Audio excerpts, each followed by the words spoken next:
小玲，你变了。我是想明白了，虽然我不能改变他，但是我可以改变我自己啊。只要我不追求完美，他就是完美的。这话说的有道理。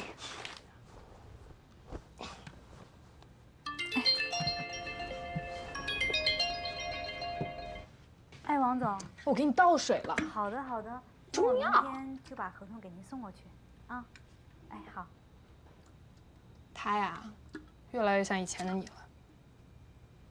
大家都在变，只有你还在原地踏步。凭什么这么说啊？现在人谈恋爱谁还看年纪啊？你看那谁谁，那太多了。啊，你说关晓棠啊？对呀，你看人家，出手大方，嘴甜会撩，颜值也达标，还细心体贴，人给你买坚果，给你补营养，你居然拒绝他，你简直是暴殄天物。第一，那叫暴殄天物；第二，我拒绝他跟年龄没关系啊，那跟什么有关系啊？他根本就不是我想要的那个人啊。那你想要谁啊？你不会还想要陈一鸣吧？小玲，没事，他自己刚才都说了，没事，我早就痊愈，那就好。真的过去了。哎呀，生意呢有赚就有亏，感情呢有得就有失，做人有高潮就有低谷，一切都是再正常不过的事儿。关键是下一步怎么走。那你怎么走啊？继续往前走，继续做我自己。哎，我先走了啊，思雨姐，改天请你吃饭。哎，你拿点，路上拿点。好，真的忙的连口水都没喝一口啊，来不及了。你以前啊，不就是这样的吗？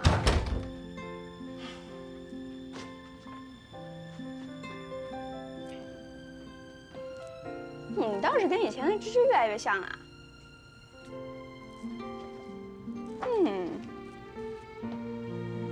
有花便是好时光，育儿大全。你怎么连育儿大全都看啊？做准备啊。为什么呀？没为什么，我不同意。我不是来征求你的意见的，我是跟你通个气。那总得有个理由吧？公司有困难，裁员很正常啊。就算裁也裁不到他头上。人家指明了要裁他。人家是谁？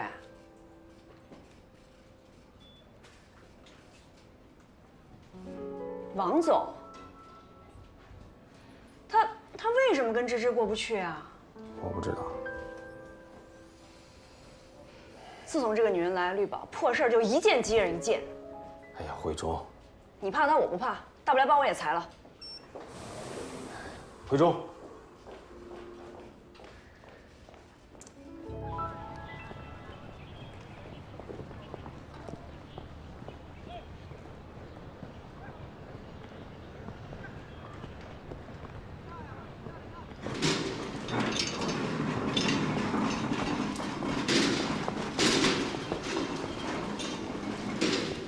编号都记好了吧？然后那边放的时候比较方便。还有这个，一会儿记着啊，请拿轻放。哎，明白了，哥。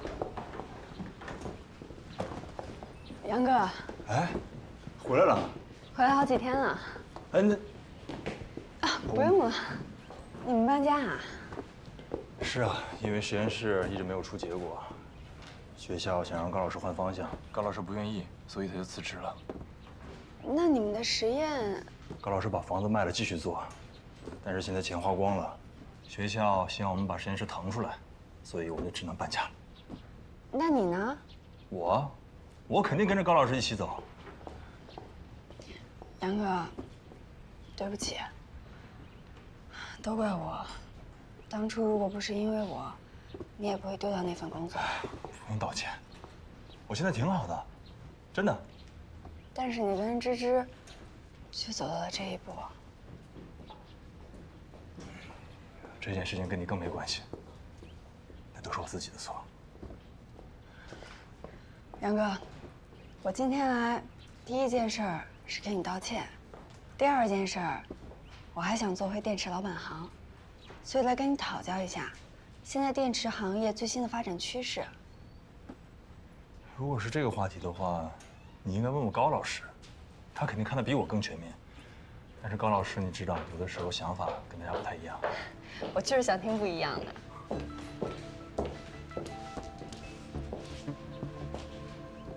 思雨，王总，你一点没变啊，还跟以前一样。我想你也应该还和以前一样。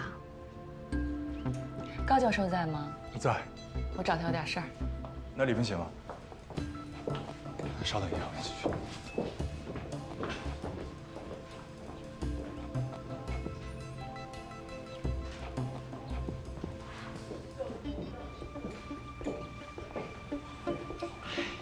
过不去啊！说2天办完，现在都3天了，耽误多长时间，还没办完？不好意思，我们组在搬家，有点乱。先坐吧。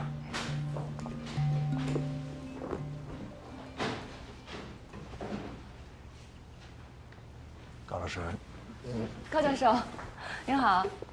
有什么事赶紧说。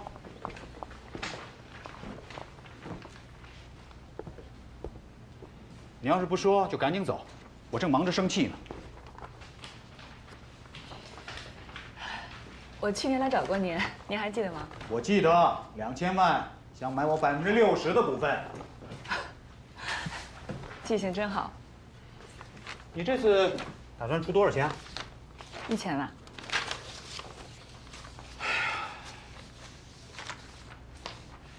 比上次还少。高教授，此一时彼一时嘛。2年之前还是有很多人看好无膜电池的，可是现在呢，连您所在的大学都停止这个项目了。也就是说，没有那么多人看好这个项目，项目没什么前途。我能出1000万，已经是最大诚意了。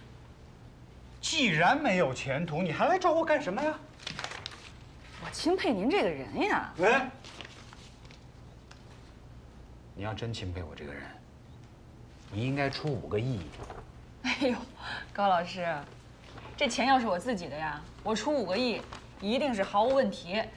可这是股东的钱，我不能乱花呀。高教授，我知道您为了这个项目，已经搭进去所有的积蓄了。您现在要给实验室搬家，不也是因为付不出房租了吗？这跟你有关系吗？啊？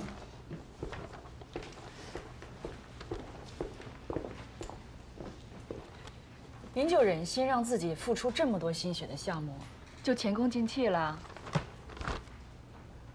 高教授，只要您签了字，1000万立刻到账，您马上可以继续研发。刘洋，松哥。高教授，我这可是雪中送炭啊！王总，你从来不是雪中送炭的主，趁火打劫才是你的本行。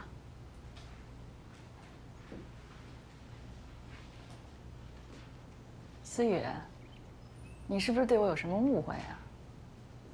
误会？别人可能对你有误会，让我对你有误会，太难了。理解。因为我跟一鸣的事儿，你心里不痛快。我跟陈一鸣已经没有任何关系，你跟陈一鸣也跟我没有任何关系。啊，因为绿宝的事儿，你对我也有意见是吧？思雨，是这样的，人呢，都有各种不同的身份。你就比方说我吧，我是你的朋友，但是我也是绿宝的董事长和总经理，我得对股东负责。打住打住，别又当又立了。我跟你说，你要是我呀，也会做同样的选择的。我不会。哎呦，怎么还没走呢？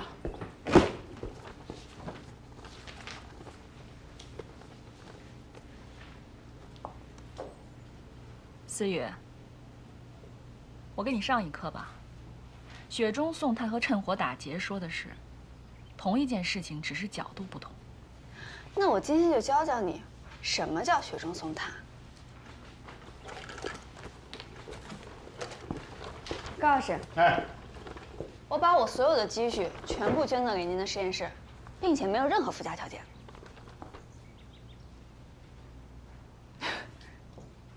你这是在跟我赌气呢？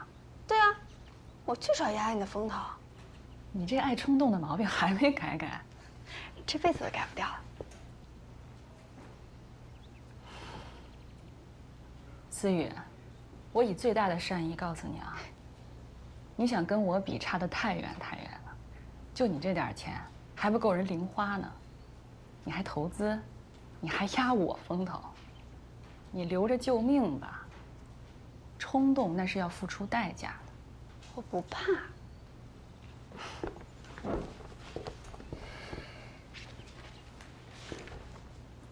你说完了吗？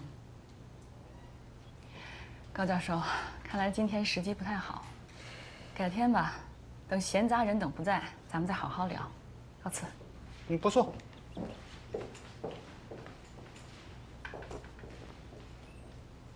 哼。不是你谁呀？我叫李思雨，哦，是刘洋的朋友。啊，你好。我以前听过您的课。哦，是吧？那个，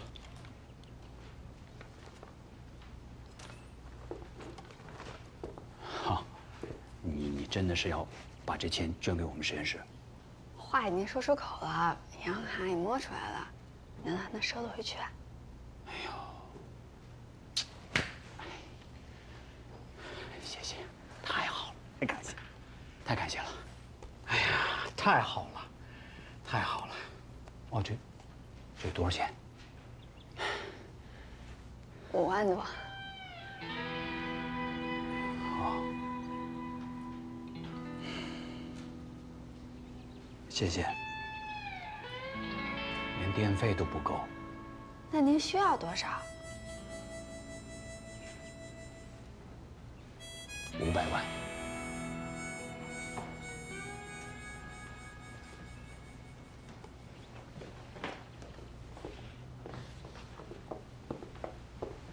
高老师，那你刚刚为什么不答应王子如呢？他花1000万要买我60%的股份，这就在侮辱我的研究，也侮辱我的智商。您说的500万是个什么意思？我现在已经找到了突破口，只要有500万，我在1年之内，我的无膜电池就能成功。高老师，这笔钱您先拿去交电费，剩下的500万我帮您筹。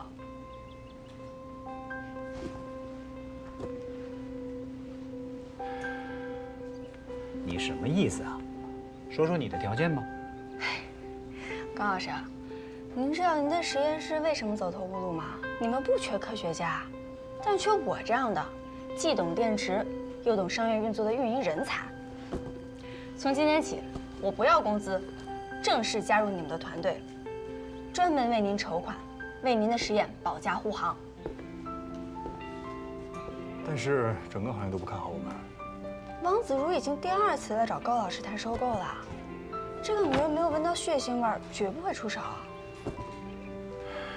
他价格开得这么低，就证明他知道风险很大。高老师不是说已经找到突破口了吗？在过去的10年当中，我曾经127次找到过突破口，可后来发现，这些突破口全是死胡同。而且这一次，也很有可能是这个结果。那又怎么样？你筹来的500万，有可能血本无归。不就血本无归吗？我又不是没经历过，不怕。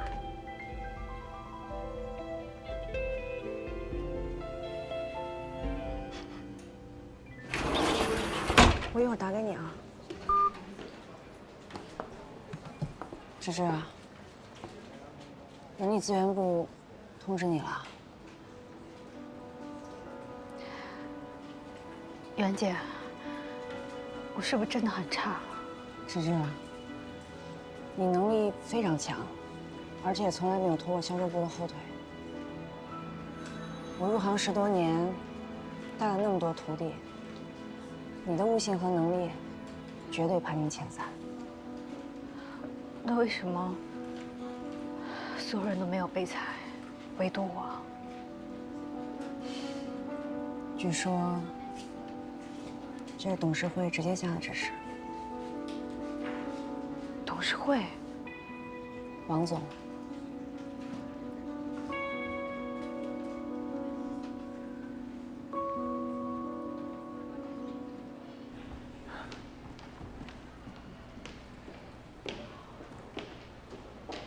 一鸣，哎，我没迟到吧？没有，时间刚刚。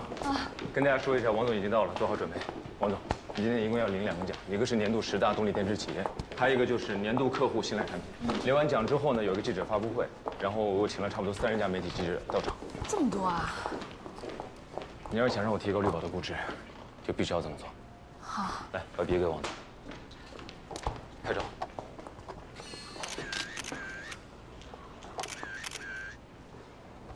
我看一下照片。好，可以了，把笔拿走。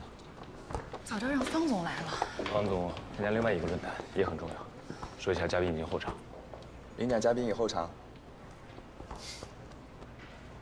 哎，一鸣，来，我有事想跟你说。怎么了？我今天去拜访了高正道。高正道，哦，就是那个离经叛道著名的电池专家。是，你猜我碰见谁了？刘洋。他是高老师的学生。哦，他们是这层关系啊？对啊，怎么你想找高老师合作呀？对，本来是想高价买下他的实验室的，但是被粗暴地拒绝了。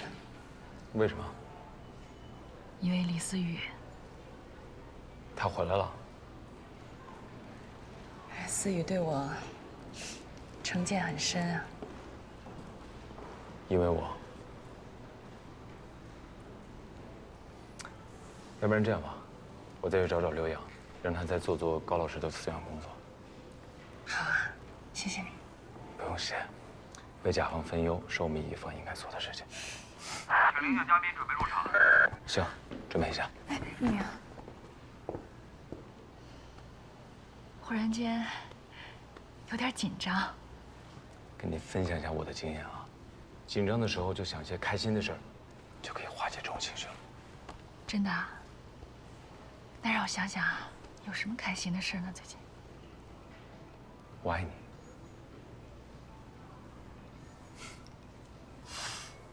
开心吗？很开心。走吧。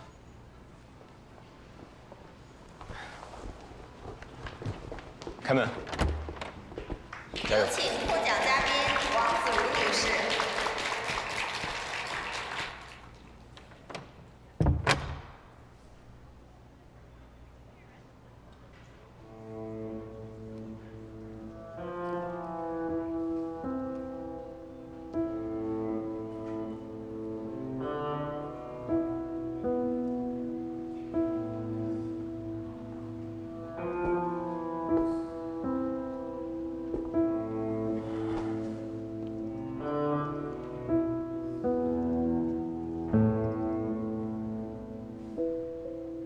你说，就因为我是，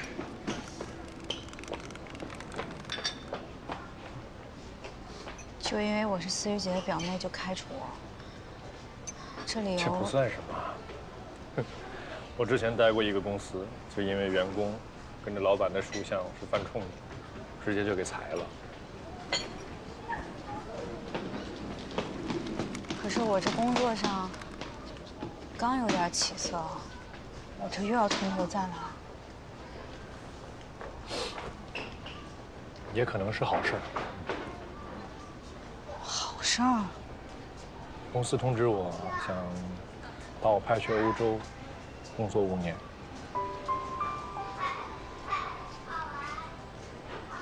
5年啊？那什么时候走啊？快的话，下个月。那也没几天了吧？是啊。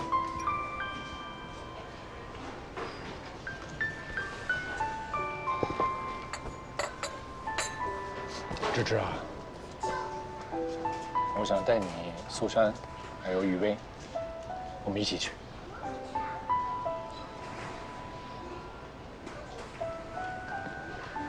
我跟雨薇。对啊，外派是可以带家属，而且公司每个月还会贴补一些生活费给家属。我们4个在欧洲会生活得很幸福。这我知道，对你来说可能是挺难的。我刚知道这消息时候吧，我也挺为难的。我知道你很喜欢你现在的工作，我这边也不是很确定，你会不会为了我而放弃这工作？但你看现在正好不是出了这个事情，那或许是天意呢。天意。老天想成全我们2个在一起呗。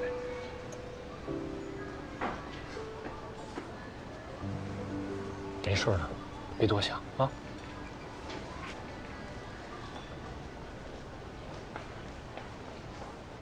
丑小鸭从灌木丛里走出来，举起翅膀，惊奇地发现自己的翅膀充满了力量。它飞到湖中央，低头看到自己的倒影，惊奇地发现自己不再是那只难看的鸭子了，而是变成了一只美丽的天鹅。丑小鸭变天鹅啦！好啦，今天我们读到这儿吧。明天继续。睡觉吧。雨薇啊，妈妈想问你，如果去国外读书，愿不愿意啊？是和苏珊一起吗？我愿意。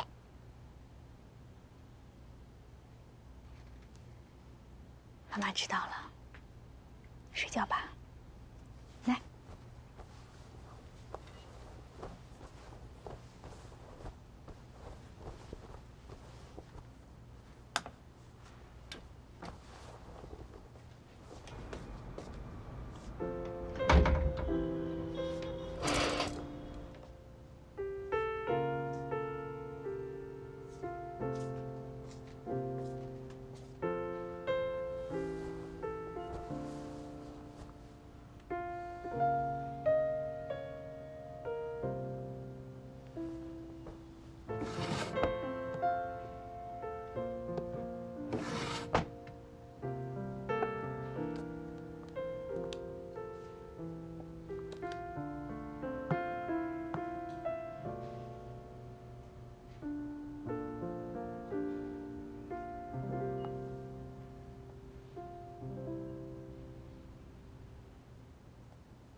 你让我投资高正道的无墨电池研发，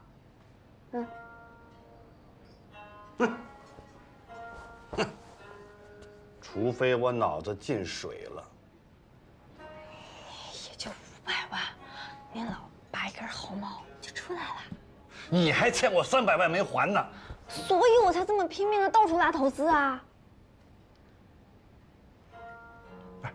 李思雨，这要是你个人的事情吧，我可以考虑投资。高正道，绝不投。为什么？第一，我可是有膜电池的领军人物，我从来就旗帜鲜明地反对无膜电池。第二，高正道，就他，我和他势不两立。管仲和鲍叔牙还各为其主呢，后来却联手成就了齐国大业。他研究那玩意儿，连自己都成就不了，还成就大业。现在已经见到曙光了。每次曙光之后，等待他的就是失败。潘总，你先看看。不去，他那个破实验室，10几年前我就去过了，脏乱差又落后。我好心说了几句吧，还把我臭骂一顿。没准儿现在有改观呢。高正道，改不了了。哎呀，潘总，你就先去看看，全能帮我把把关。我去。反正您闲着也是闲着，去走动走动，说不定对您的复仇大计有帮助呢。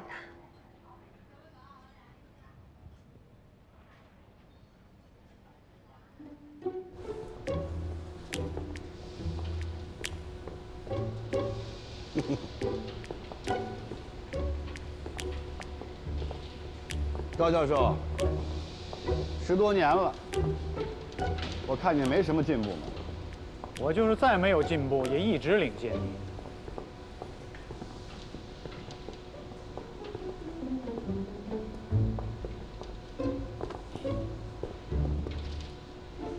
哎呦，你把原型电池设计出来了？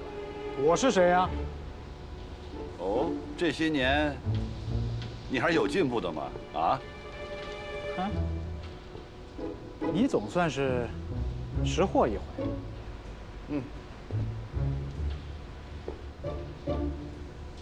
这样，我可以先投3000万，在原型电池基础上，我们再试一试固体玻璃电池。等，你说的是有膜电池？当然了，这样才能解决绿宝3一直无法突破的能量密度瓶颈。我花了这么多年研究的成果，竟然是解决你那些低端玩意儿的低端问题。只要能改变人类生活品质，没有高端低端之分，懂吗？你懂个屁呀！两位大神，刚才聊得挺好的，怎么就吵起来了？走吧，咱俩不在一个层面上。来，请。我要提醒你，无膜电池没有未来。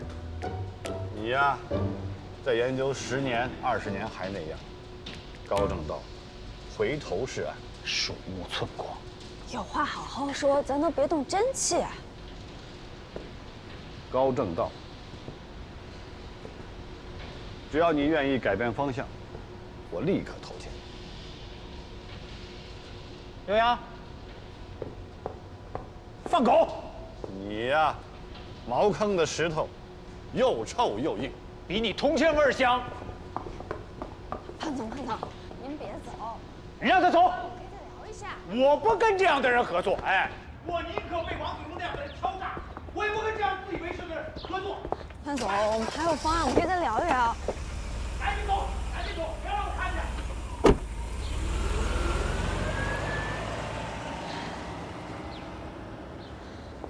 什么东西？高老师，怎么了？3000万没了。不怕，等电池发明出来了，找我们投资的人从这儿排到东方明珠。但现在的情况是我们没钱，无膜电池要胎死腹中。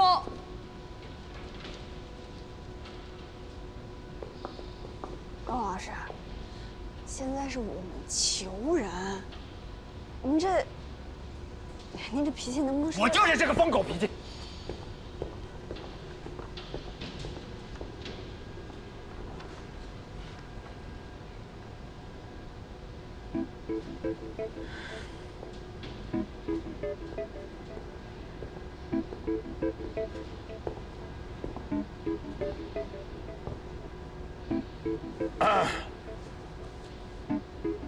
下次投资的事情我不管了，你来定吧。行吧。什么？500万？400万也行，300万也可以。当然，600万最好。素玉姐，我相信你，你看好的事情一定没有错。但是，我真的没有钱，我最多只能拿出来5万。不是你信不信他？我们都没钱呀。我不是说你们，我是说你们周围的人。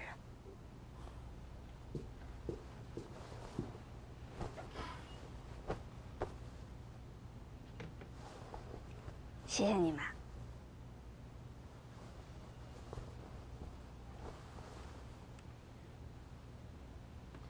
芝芝，这是什么？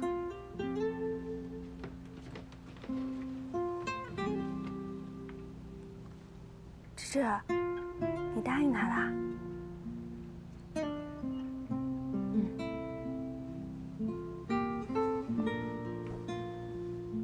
芝芝，如果你还在绿宝做销售，你会答应他的求婚，跟他去欧洲吗？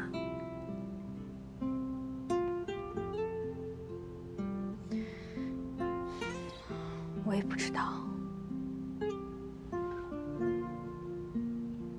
对不起。思雨姐，千万别这么说。我被裁员，当然有我们俩的关系，但也说明我创造的价值还不够多啊。如果我能做到不可替代的话，那公司也不会轻易的开除我。不，芝芝。作为销售，你已经很优秀了，那我更要谢谢你。如果不是你，我都不知道自己还能做销售呢，也都不知道自己还有这些潜力。但你现在却要放弃这些，你怎么不想想芝芝得到的呢？一个踏实厚道的丈夫，安稳的生活，完整的家庭，这些都是千金不换的。我不想旧事重提。什么意思啊？思雨姐的意思是，在刘洋没有出事之前，我也有安稳的生活，完整的家庭。人跟人不一样，刘洋跟那个苏什么也不一样，你跟他也不一样，他天生就喜欢打打杀杀。可你别忘了，芝芝她说过，见客户之前他会脸红心跳，这说明什么？这说明客户才是他的爱人，工作才是他的爱情。芝芝戒指都戴上了，这人自己选的。尊重干什么？人自己选。哎呀，好了好了，你们好了，别闹了，别闹了，别闹，别闹。好了，别闹，别闹，跟你说呢，别闹。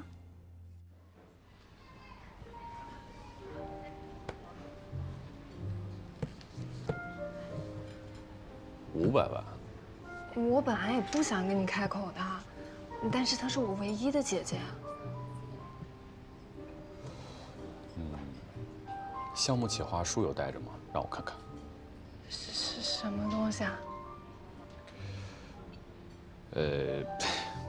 你就简单介绍一下这个项目的优势在哪？这个项目很有前景的，你也知道新能源嘛。这个项目再有前景，但是这行业中所有的公司未必都好。我姐姐之前在绿宝集团干了10年的销售，她有销售的资源和渠道。你再次混淆了概念。好销售和研发是2回事儿。再说，销售再好，未必就等于是好的 CEO。我要不叫她过来给你谈？我看没这个必要。根据你刚才的描述，你姐姐应该是个高风险偏好者吧？她一定会对一件事儿孤注一掷。我没说错吧？你们创业的人不都是这样吗？错，创业最重要的品质是求生欲，也就是能活下去。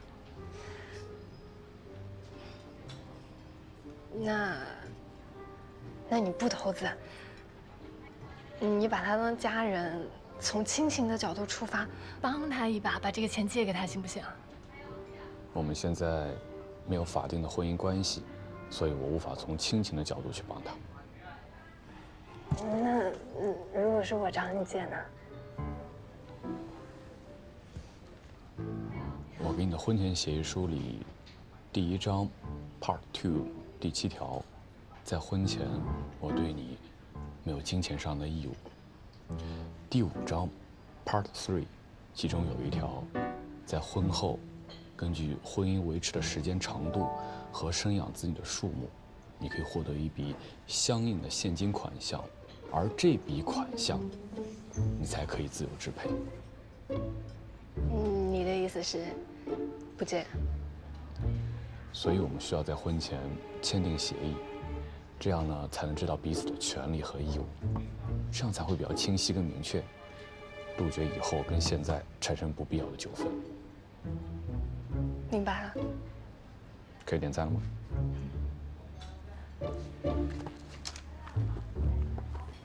苏珊，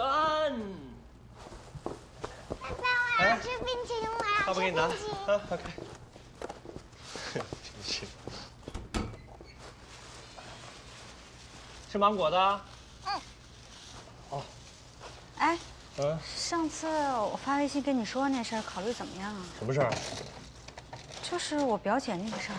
哦，你表姐那个项目是吧？这如果是你需要帮忙的话呢，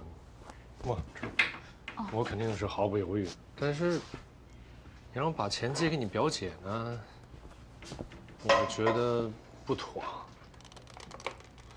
为什么？这个项目呢，它风险太大了。你说万一失败的话吧，首先会影响到你们两个姐妹的情分，再者呢，咱们两个关系也会失衡。但是我表姐起了心想做这事儿，我想帮帮她。那你就让她早点收手吧。你看啊，就以她这资质，是不是去个大公司当一个高管，这不绰绰有余吗？干嘛那么辛苦呢？但是她刚从大公司出来，不想再回去了。那咱们退一万步说啊，就算她是创业成功了，那作为一个女人，你觉得幸福吗？也没有那么绝对吧。我说的是大概率。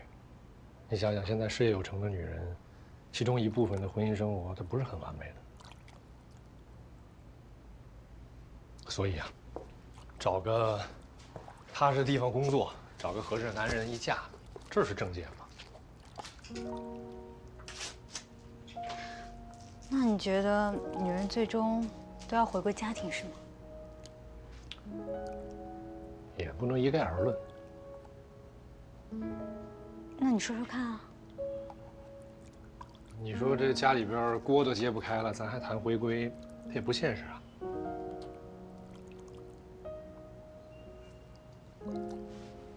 那要是家庭收入高呢？家庭收入高，那我倒觉得一个人可以专职照顾家的话，不挺好吗？各司其职啊。来，苏珊。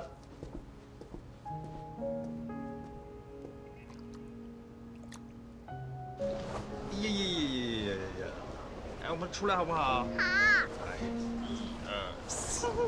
冰淇淋好喽！冰淇淋好啦！来，起高高。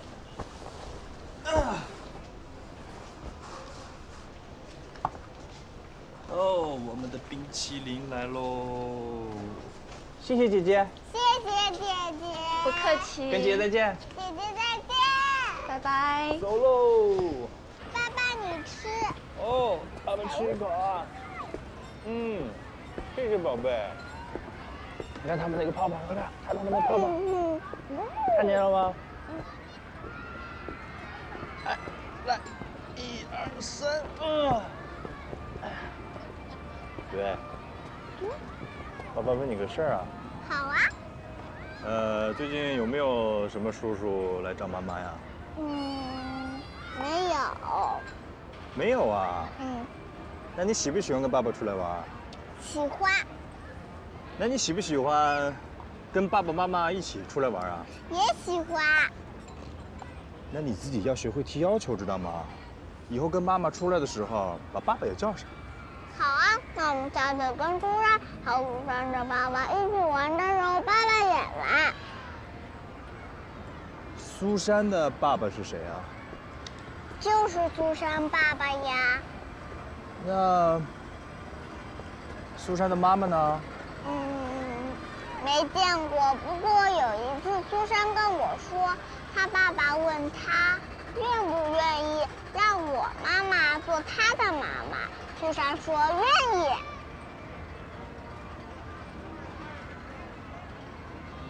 哎，那这么说，苏珊跟她爸爸经常跟你和妈妈在一起玩是吗？苏珊是我最好的朋友，我们每个星期都要一起玩，还要一起去欧洲读小学。谁说的呀？要去读小学？苏珊说的。苏珊爸爸说要带我和妈妈去欧洲。那说没说什么时候呀？我也不知道，反正快啦。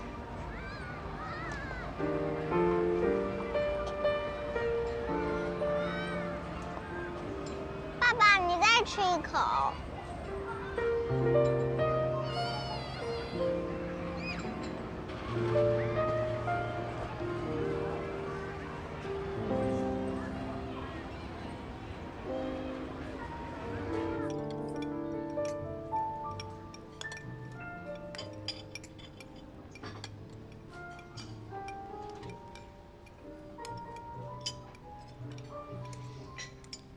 婚前协议看完了吧？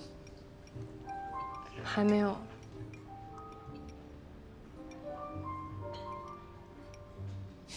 不应该啊！普通人的阅读速度在每分钟200到400个字，善于阅读的人在600个字。就算你是最慢的阅读速度，每天阅读30分钟，10天也应该看完了。所以呢？你是不是有阅读障碍？我没有阅读障碍，我就是看东西慢。我从小看东西就慢。再说我还得边看边想呢。好，我再给你30天时间，30天之后，我们进入下个程序。行。我希望今年之内，我们能启动婚礼流程。如果在婚前协议上耽误太多时间的话，贺母，你爱我吗？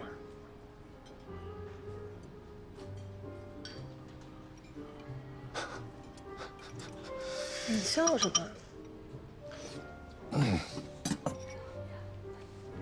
我始终无法理解，女性对于有既定答案的事情，为什么一定要通过对方的口中听到才能确定呢？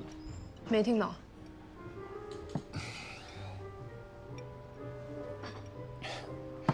这或许就是男女之间巨大的思维差异，也因为这思维差异，才让人类始终保有对婚姻好奇的态度。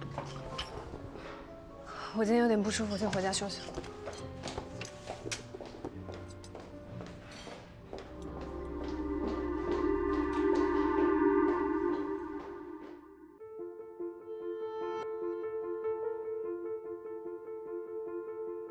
你还好吗？听我说说最近的消息，一朝一夕，有的甜蜜，有的无力，还有一些无从说起。这么久已经学会了放弃，放弃执念，放弃眼前，放弃贪欲，却从未想过放弃你。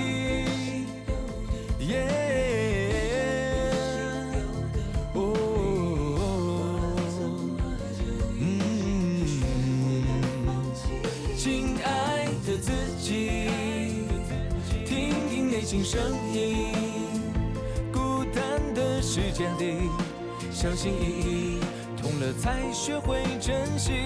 亲爱的自己，用尽全部力气，怀念从前日子里简单的你，把困难化作勇气，人潮拥挤不退避。成长难免伴随挫折围绕，跨越困难的最好的办法是微笑。别给的所有惩罚害怕吗？全都收下吧，那些坏心真破假，曾过不去的伤痕也不过是条伤疤。我们如此细小又如此坚毅，偶尔计较又偶尔坚定，成长过有迹可循，原来是留下的踪迹。曾经一直追逐的背影，终于回头把我抱紧，还是那熟悉的你。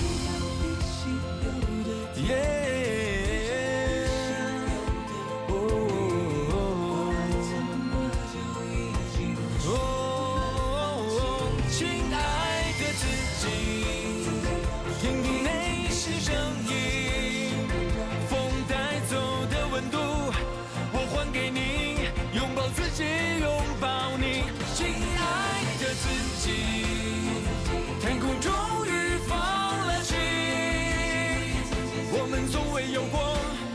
信心，寻找当初的自己，横冲直撞不逃避，横冲直撞不逃避，听听内心的声音，天空终于放了晴。